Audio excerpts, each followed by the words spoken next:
And hello, how are you? I'm Tom Bancroft. I have written books on character design. I was a Disney animator during the 90s and 2000s and worked on films like The Lion King, Beauty and the Beast, Aladdin, Pocahontas, Mulan, Tarzan, and a few others. Then went into Big Idea and designed characters and directed for them for Larry Boy, the 2D Adventures, as well as both of their feature films. And more recently, started my own company, Pencilless Animation Studios, and we just released a film that I just directed called Light of the World, and that's just at the theaters now, finishing up. So you're going to hear some dogs potentially. I have three in the room with me now, but hopefully they won't be bad. I do want to get through this, and I don't know if I can pause. So this is me, and let's get into this. I call this Creating Characters with Personality, which is the name of my first book, because I believe strongly that you need to be in the mindset of designing a specific character. I'm not talking about the average design things. That is in my book, but what I am talking about is how to have a description that you're given and then purposefully create a character with those goals in mind. That are given to you in that description. So, and we're gonna do it in 5 easy steps. Woof. So here's what we're gonna do. Step 1 is gonna be where you get your info. You're gonna question the client or the director in this case, and to find out who the character is. Oftentimes they'll have a script and description of the character. You'll get to know how they fit into the story, which is very important, and maybe even a little bit of a description of the character too. In this case, very little description. We're going to get to my assignment today. I made a special one.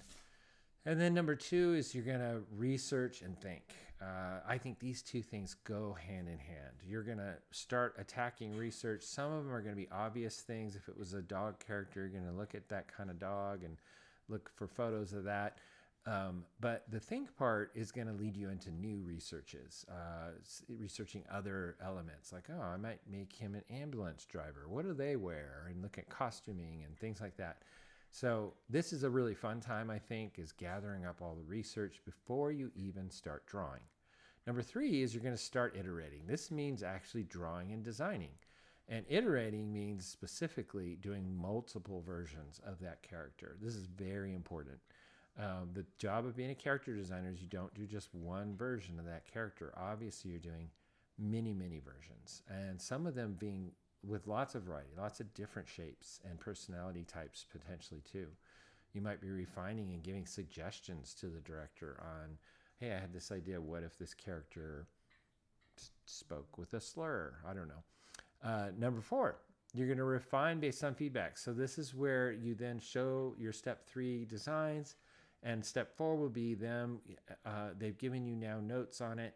Hopefully you're close. In my perfect world, what I'm about to show you, it did go very well. They picked one, and I just refined that one and now made more variations, but closer to that refined design. Number 5 is then hopefully you've got that one pretty much approved after that take. And now you're going to do pushing poses and expressions, evolving the character, but more really detailed evolution, just little things, while you're discovering the character more through poses and expressions. All right, let's dig into what the assignment is. Yep, I gave myself a crazy challenge. I said, I made up an imaginary situation, but very close to what happens in the character design world. I have now said I am a character designer on K-pop Demon Hunter. This film that's on Netflix has taken over the world, very popular. I've seen it twice. I love it. It's very much not within my drawing style necessarily. I've done very little research on anime and things like that. And you'll see that in my drawings. My style is probably the thing I'm furthest away from. But here's my scenario. I've been called in, this is say 5 years ago, back when they were probably designing the characters. And at one point in my imaginary story here, they said, hey, what if there was 4 K-pop Demon Hunters? And so I gave myself the assignment to design a third one to go with Zoe, Rumi, and Mira. And so I looked at those 3 and I said, well, if I was going to do a fourth, I would go to the directors and I would say, well, you wouldn't want them to be exactly like these three. These three are a great team. They're all long, tall, and skinny with high waists and long legs. And yes, they have variation between them, but that's it's a lot more subtle.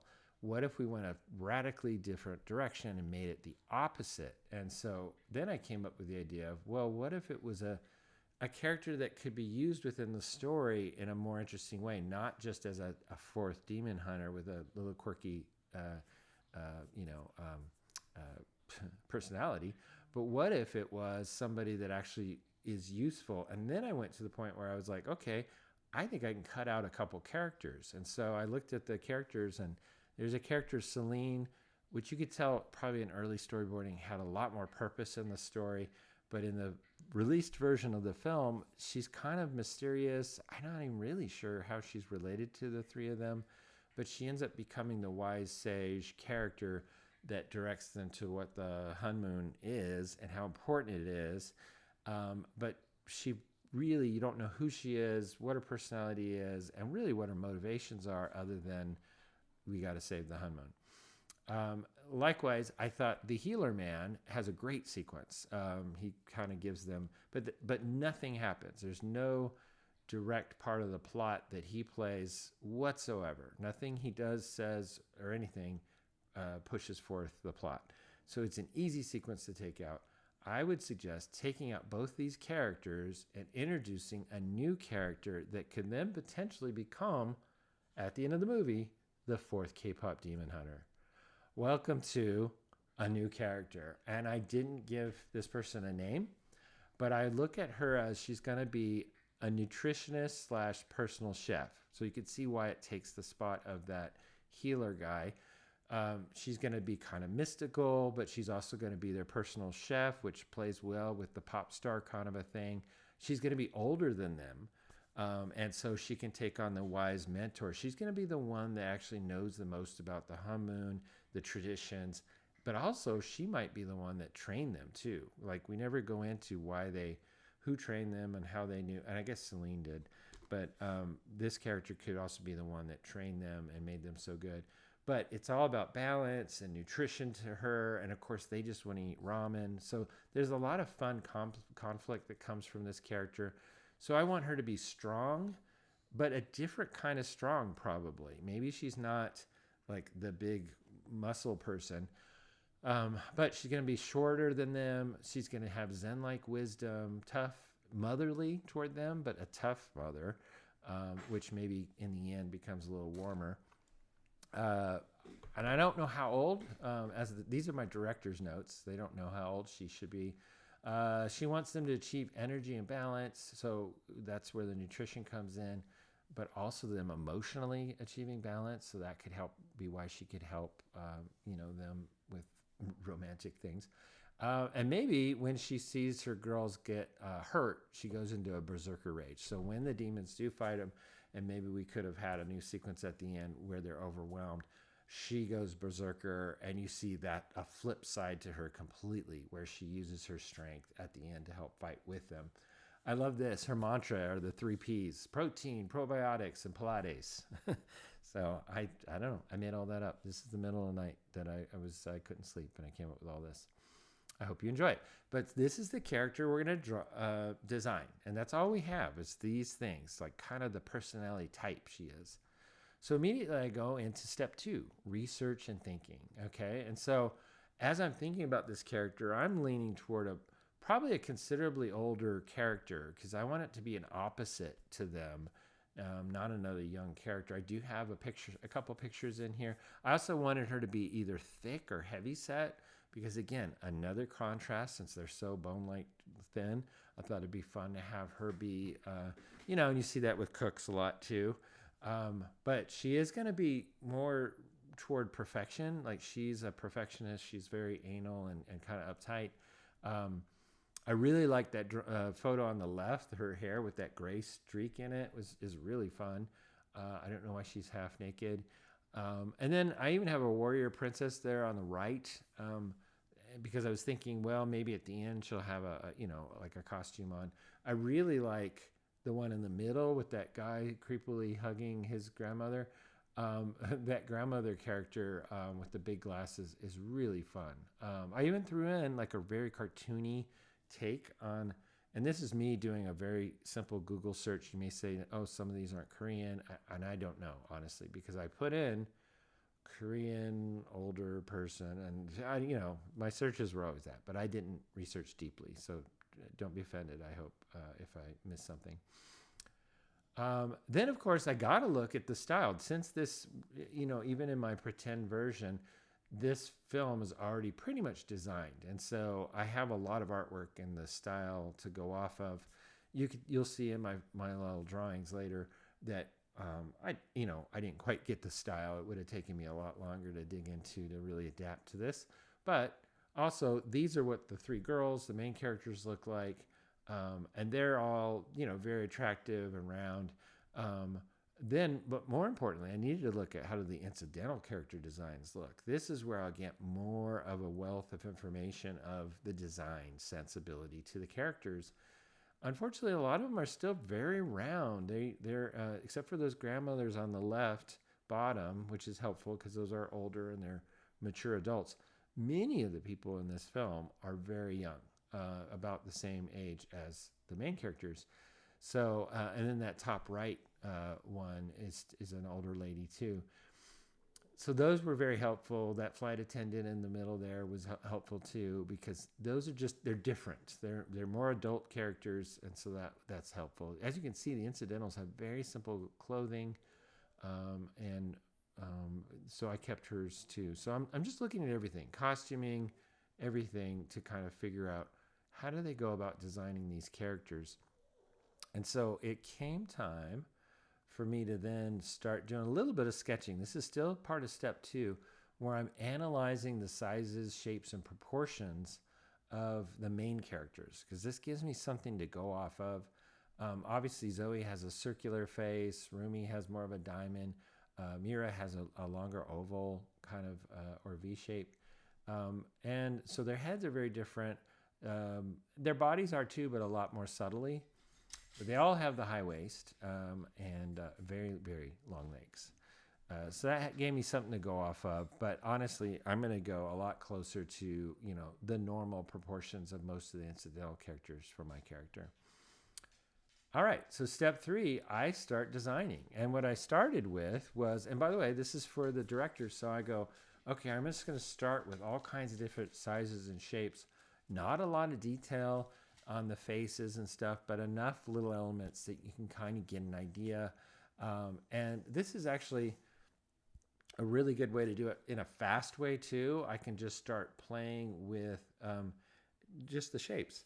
And it gives me something to, and then putting it up next to their shapes, Zoe, Rumi, and Mira, I get to kind of judge, do they look like they could kind of fit within their world? And I do think mine are probably a little too big. I'd probably need to reduce them more to fit within Zoe, Rumi, and Mira's world. But in general, I like that I have a good variety. Number 5 is that zany kind of going like, I'm going to go like a crazy different direction. And there's not a lot of those characters in this show or movie. And so that's probably too far, number 5. Number 1 was still going with that sort of hulking, almost like sumo wrestler type cook. So she would be like ultimately the strength, but more physical strength. She could pick up huge pots and things like that because she's so strong. The rest are a little bit more older and more like motherly kind of nutritionists. I really liked, in the end, number 4 and number 6. And guess what? The directors agreed with me. They agreed. They said they liked number 6 the most, which is this one on all the way to the right. They liked those shapes. She seemed kind of zen-like, but also she seemed kind of like a hippie-ish, and so they really liked that. They weren't sure about the glasses, and so I had plenty to explore. And they liked parts of 4, so maybe I would throw in elements in number 4. We'll see. But then they threw me a curveball. They said they liked the idea of the nutritionist showing off her strength in a different way. And we kind of talked about this. She would be more precise and balanced in her life. So she would have exacting strength, meaning she could harness her power through her finger thrusts that send people flying. So imagine almost like Miyagi in Karate Kid. So she wouldn't be so hulking, but more like a perfectionist and kind of more quiet and zen-like. And so that when she does make her moves, she would have a lot of power behind them because of how she thrust her energy and things like that. So that gave me more of a motivation for number 6 to go, okay, I don't need her to look strong. She's just going to be strong. And so that then made me go into step 4, which you remember is refinement and changes. So I took number 6 and I did a whole 5 more based on that general shape of number 6. And came up with another wide variety. I would say number 1 and number 3 and maybe number 5 are closest to number 6. 4 was going off in a different direction. 2 kind of going off in a different direction. All of them are all basically older women, but kind of fairly fit. And, but I did like number 2 has kind of thicker upper arms and then it really tapers. I saw a lot of them where a lot of these older Korean women were very bony too. So a lot of them have this bony arms and stuff. And I thought that was fun because you wouldn't expect her to have the strength she's going to have. So, I just repeated what I said on the last slide over there. Forget that. But this was my experimenting. And so, well, guess what? They liked number 5. So this is 5 all the way to the right over there. They kind of liked that hairstyle. They liked the bigger eyes. They didn't really think she needed, because of all the details in her face, she didn't really need glasses and stuff. And the costuming they liked with the higher sleeves.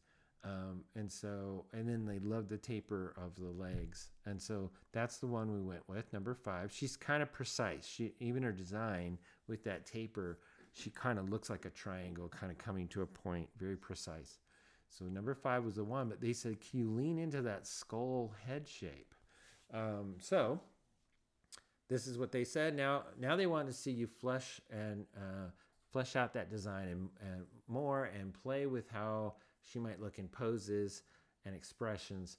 While doing that, you'll also throw in some new ideas. So I'll come up with, maybe she has really thin, bony hands. So she can use them as knives to cut her vegetables. So instead of her being like, because one of the other K-pop girls has knives that she throws. And so I didn't want that to be her part of her power. I want her power to be her own body that she fights with her hands and there's strength behind it. So it would go that she could also show that off by sort of chopping vegetables with her hands, like little tiny, karate chops.